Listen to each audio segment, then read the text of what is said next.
지난 시간에 우씨 왕후가 남편 고국천왕이 죽고 시동생 산상왕과도 결혼하여 두 번이나 왕후가 되었다는 이야기를 들려드렸었죠. 그렇게 우씨 왕후의 두 번째 전성기가 시작되었습니다. 그러나 고구려 왕실에 새로운 걱정거리가 생겼습니다. 그것은 바로 산상왕이 왕위에 오른 지 6년이나 지났음에도 우씨 왕후와 산상왕 사이에서 아들이 태어나지 않았다는 것이었습니다. 참고로 산상왕은 왕위에 오르기 전에 처자식이 따로 있었지만 발기해난 때 살해당했을 것으로 보입니다. 그리고 발기해난을 진압한 이후 왕위에 오르게 되자 새로 장가들지 않고 우씨 왕후와 결혼하였죠.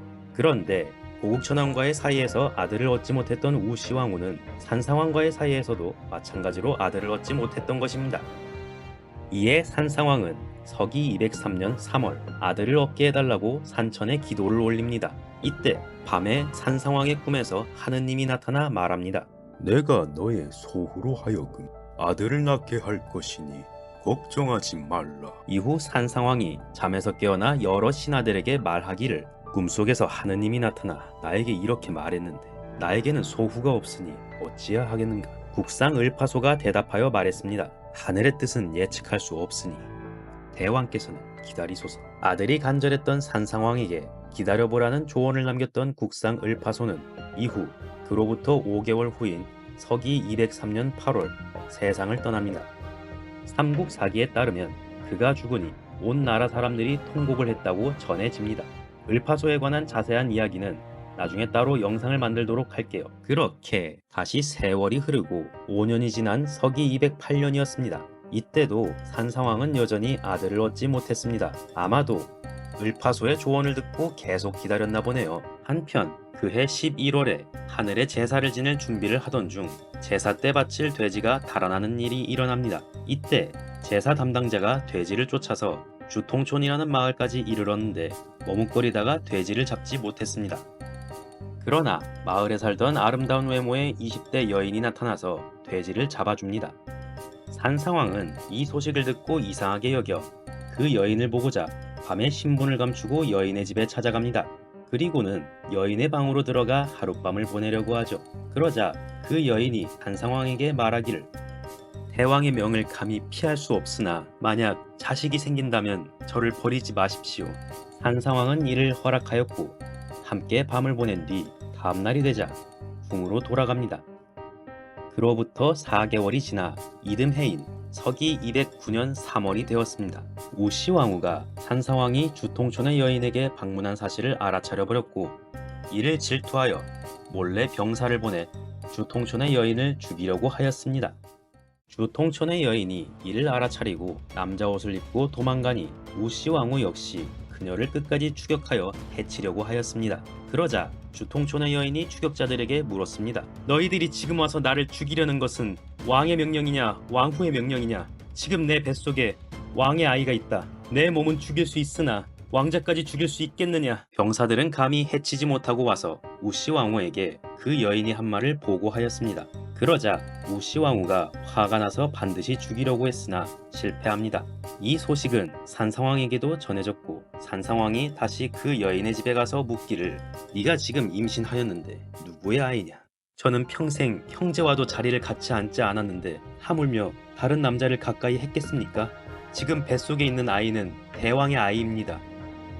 결국 산상왕이 그 여인을 위로하고 선물을 후하게 주고 돌아와 우씨 왕후에게 말하니 왕후가 감히 해치지 못했다고 합니다. 그리고 그해 9월 드디어 주통촌의 여인이 아들을 낳았습니다. 산상왕은 이를 기뻐하며 하늘이 나에게 대를 이을 아들을 주었구나 라고 말하였고 하늘에 제사 지낼 돼지 덕분에 아들을 얻었으므로 아이 이름을 제사용 돼지라는 뜻에서 교체라고 지었으니 이 아이가 바로 훗날 고구려의 11번째 왕이 되는 동천왕입니다. 그리고 동천왕을 낳은 주통촌의 여인을 소후로 삼았다고 합니다. 이 주통촌의 여인 이름은 후녀라고 하는데 삼국사기에서는 그녀의 탄생에 대한 재미있는 일화를 전하고 있습니다.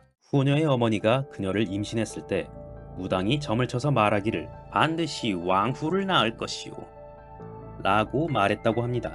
이에 어머니가 기뻐하여 아이를 낳자 이름을 왕후가 될 여자라는 뜻에서 후녀로 지은 것이라고 합니다. 그렇다면 이 후녀 이야기는 고구려 정치사에서 어떤 의미를 가지고 있을까요?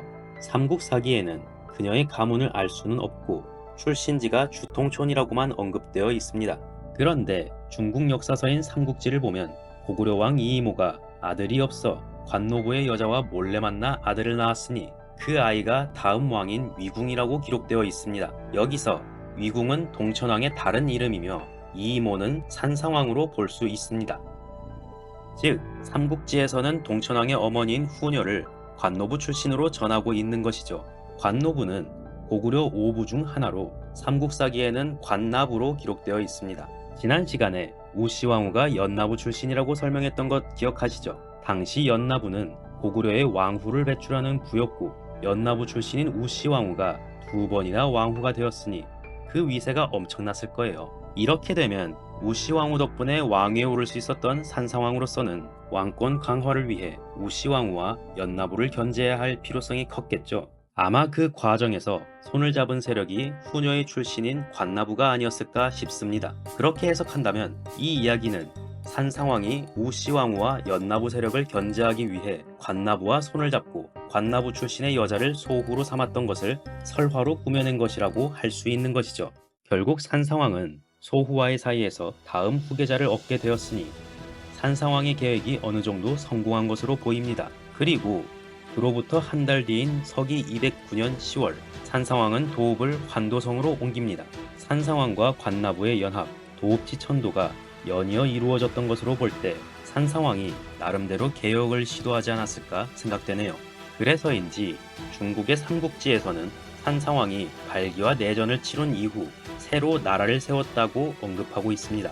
아마 중국인들의 입장에서 봤을 때도 고구려에 정치적으로 큰 변화가 있었다는 의미로 볼 수 있겠죠. 한편 우시왕후와 연나부를 견제하고자 했던 산상왕의 노력과는 별개로 우시왕후의 세력은 완전히 꺾이지 않았던 것으로 보입니다.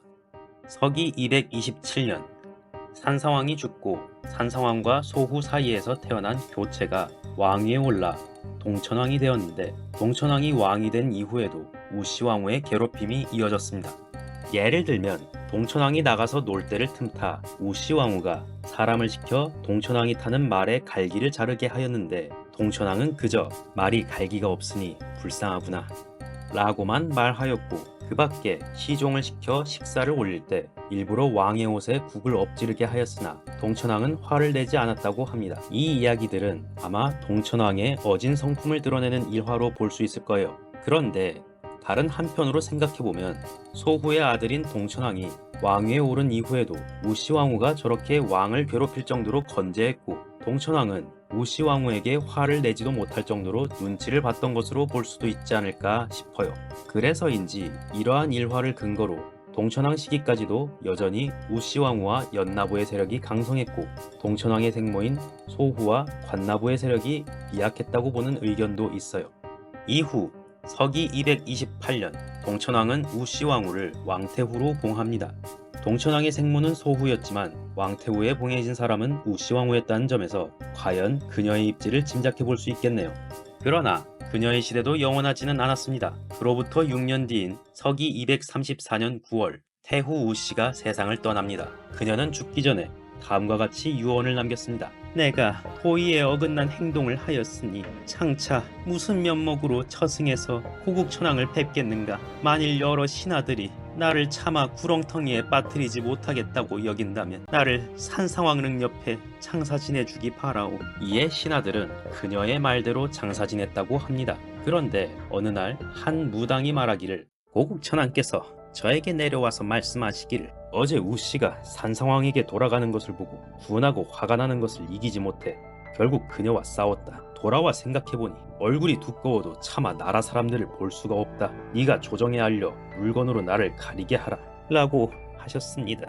결국 신하들은 무당의 말에 따라 고국천왕의 능 앞에 소나무를 7겹으로 심었다고 합니다. 나중에 다룰 형사취수제에 대한 영상에서도 자세히 설명할 것이지만 고국천왕의 유령이 산상왕 곁에 묻힌 우시왕후에게 화를 냈던 것으로 볼 때 당시 고구려에서는 비록 시동생과 재혼했어도 죽으면 첫 번째 남편의 곁에 묻히는 것이 관례였나 봅니다. 이제 우시왕후의 이야기도 막바지에 이르렀으니 그녀의 일대기를 연도순으로 다시 정리해 보겠습니다. 그녀는 고국천왕 2년인 서기 180년에 고국천왕의 왕후가 되었으며 산상왕 원년인 서기 197년에는 다시 산상왕의 왕후가 되었고 동천왕 2년인 228년에는 왕태후의 자리에 오르기까지 했습니다.